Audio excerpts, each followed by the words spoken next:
I have Ian in my guard, right?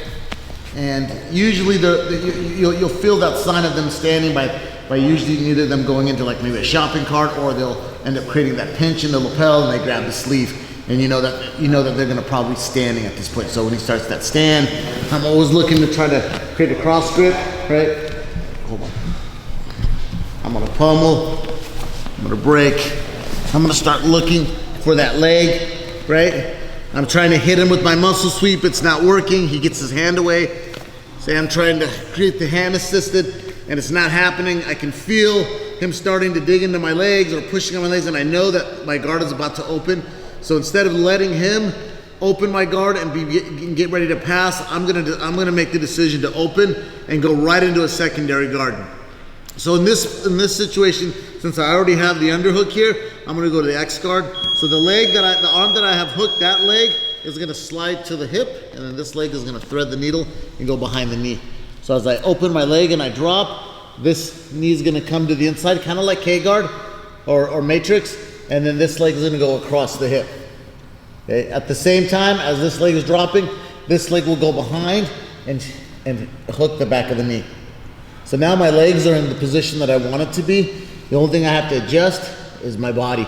I want to be underneath Ian, and I want my hips to be kind of poking out. I want to be just on my left hip, kind of facing closer towards Ian's head. So I'm going to create a little rock, and I'm going to get the shin to my ear here. And notice I'm not flat on my back, I have an angle. Okay, that way when I extend, I draw his hands towards the mat.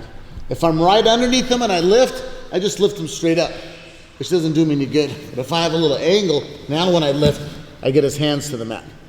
Now the knee that's behind the leg, I put the bottom of my foot right behind his knee, and then I'm gonna put this foot to the mat. Now I'm doing just a technical stand-up. As I kick, I'm gonna build from elbow to hand. Here, right? I'm gonna work my way up. I'm gonna build, I'm gonna chop, get him to the mat. Now I'm gonna start climbing up the back. As this hand shoots over the shoulder and I'm letting go of this leg, if I can, I wanna try to catch the Iowa. Right, this is gonna help me get that bottom hook secure when I drop. So now I go over the shoulder, under the armpit, on the far side. And I wanna make sure that since this is my choking hand, I wanna cover it with my underhook hand. Right, so when I take the back and we hand fight, the guy's always gonna attack the top hand, which will be my underhook hand, which if he does, it'll free my choking hand, but my choking hand will still be able to attack. So I go through, now I slide my knee through the hole. Using that Iowa to keep his foot there, I get my bottom hook in. Now I can release, I can create a hip escape. Notice when I hip escape, I pull him down. I should be peeking over the shoulder. I get my secondary hook. For some reason, he has his knee in his chest. Here I can create a cross.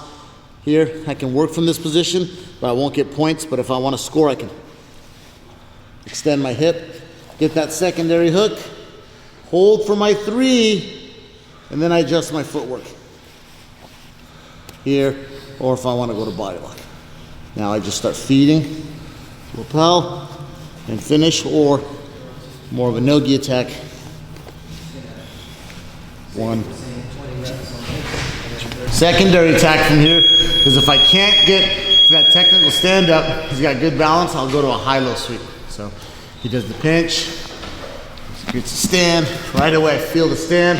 I'm gonna go to my cross grip, I'm gonna pummel, I'm gonna pop. Now I'm gonna shoot through, I'm looking for my sweep. Now he gets his hand away, I can't get it. I'm gonna drop. The same arm, the same leg I have, is gonna go across the hip. This foot shoots behind the knee. I'm gonna create a rock. I'm gonna get underneath. Now he's just got good balance. I can't get him to go forward. So this foot's gonna drop to the ankle. And now what I'm gonna do is I'm gonna pull the rug out and I'm gonna extend my leg. All right? I wanna keep this foot elevated so he can't come up. I'm gonna clear this leg out so I don't get stuck in 50-50, right? And also so I can build up. I already have the underhook on this side. So as I clear, I'm gonna underhook on this side as well. Right, so I come here. and I come under. Clasp my hands, get his hips off the mat, rest them on my thigh. Now I start attacking my grip, kill the slack. I go thumb in, find the coattail, the pants, or the belt. Keep his hip off the mat. Now when I pass, I'm gonna get off my knees and onto my toes. And I'm gonna drive his right knee into his left knee into his right shoulder. Drive, drive, drive. The first attack will just be a bucket choke. 1, 2, I pass. I'm not trying to throw the legs by, I'm just sliding right by. All right? No gi. Even in gi, if you want to start maybe looking right into an attack from here, you saw like Rotello catch Tonin. He came up and he bumped him, got him to his side. As he did, he slid his arm through and blocked with the knee. Now from here, keep the arm in. You guys go right into the Darce choke as well. Okay? Good? Want to see the Darce? Oh, the Darce. So the Darce is just, all we're doing for the Darce is when I'm here and I start stacking, come over here, Oscar. I'm gonna let go this and I'm gonna cup the neck. So as I come up, I'm gonna cup. I'm gonna slide my arm through.